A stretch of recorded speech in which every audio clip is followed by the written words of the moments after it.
ভয়াবহ আগুনের লেলিহান শিখা পুড়ছে বিস্তীর্ণ অঞ্চল। গ্রিসের কোস দ্বীপে দাবানলে সৃষ্টি হয়েছে ভয়াবহ পরিস্থিতি। চলতি বছরে তীব্র তাপপ্রবাহে বেশ কয়েকবার দাবানল হয়েছে গ্রিসে।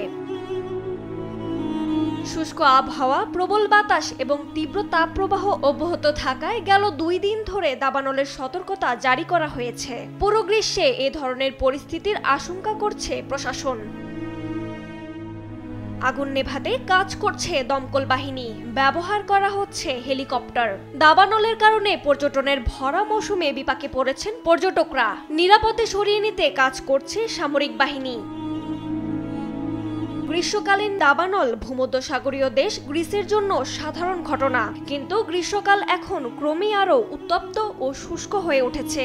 এতে দাবানলও হয়ে উঠেছে বেশি ধ্বংসাত্মক। জলবায়ু পরিবর্তনের কারণে এমনটি হচ্ছে বলে মত বিজ্ঞানীদের।